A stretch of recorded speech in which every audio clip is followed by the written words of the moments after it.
All right, so here we are with another episode of Minecraft. Now that we've got our new elytra and all of our gear, we are back to try and get our Swift Sneak 2, meaning we're back into the deep dark.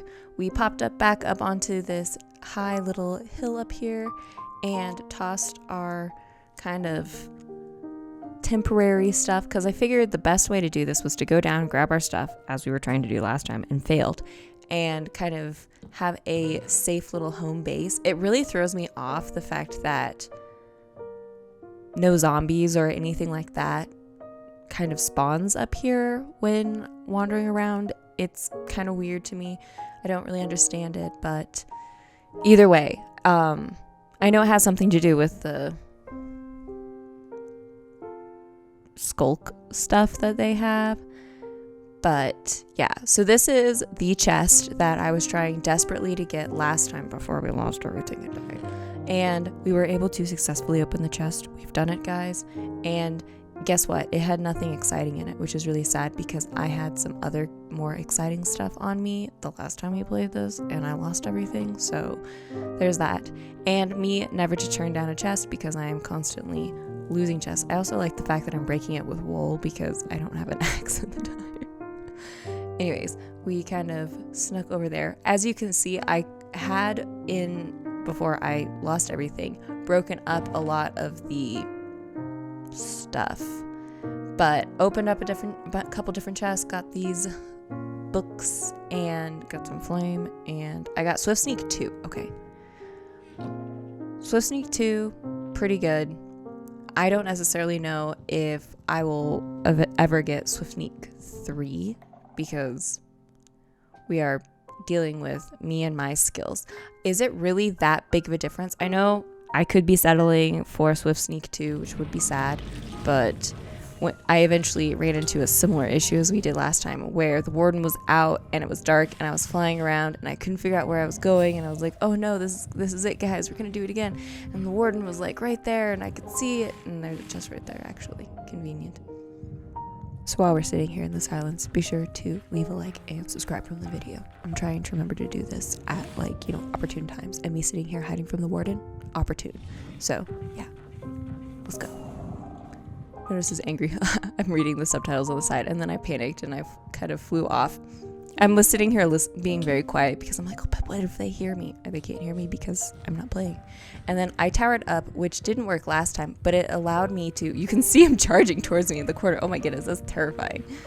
But it was thankfully just high enough that it was able to give me the ability to see out of the dark and fly over to our portal and consider it good enough, because that guy was coming after us. So we had a near-death experience once again, but this time we came out with Swift Sneak 2 and we were in business, so made it out alive. Quest complete. We have Swift Sneak 2. I also accidentally left the shaders on and I kind of flew around and I was like, wow, it's really pretty. I really want to fix the iron farm because it's very ugly, but it works really well, so who's to say? But I needed to get my inventory up, my levels up, so that I could trade with the villagers and put my Swift Sneak on my pants, because we need to do that. I also am making, because you're confused, why are you making a bunch of buckets, player 2? I'm making a bunch of buckets for the very simple thing of the fact that because when I lost my boots, R.I.P. netherite boots, I also lost all my sponges. So I had to go and find a new water temple and get sponges from it, which is always so much fun. I like how I just was like, you know what I'm gonna do? I'm just gonna put a bunch of doors, no one can hit me. After getting the sponges, I ended up going out to get, you'd be like, where are you going? I went out to the desert to get some more sand, because we're gonna do it. We're gonna actually drain the ocean monument, not fully today. Hold your horses, we're gonna get started draining it just so that it's a general project that we'll occasionally check in, and in a month or two we'll be really happy that we finished it. But yeah, I don't know what other big projects I have on the horizon. I mean, I have some like small builds that I want to do. I want to make my iron farm prettier. I want to move my wheat farm, and I want to finish draining this ancient thing. While I was out there, I decided to take the opportunity and clear out some sand temples. I don't know what they're called. I just call everything in relation to Zelda because that is all that I know. And I knew enough to not drop all the way down because I am an expert gamer. But yeah, they had some stuff in here, but it wasn't like amazing where I was like, oh wow. So I went and I found a different temple, which also was equally disappointing. And eventually I was like, well, it's fine. Got some more mediocre materials. As you can see, mostly just junk. A couple aqua affinity. That was kind of nice. A whole bunch of saddles. I don't know what to do with all of the saddles because I don't need them. See? Look at that. Bunch of trash. Spider eyes, no good. Frostwalking 2, I wouldn't do Frostwalking 2 because I don't need it. But overall, not great. And then this is the village by it, but I also thought it was really funny that there ended up being a drowned, even though he burned. But I'm like, how was there a drowned all the way out there? I can see my caution sign up in the corner where we lost everything beforehand except for the boots. And this is the little area where we're clearing out the sand. I don't have the best shovel.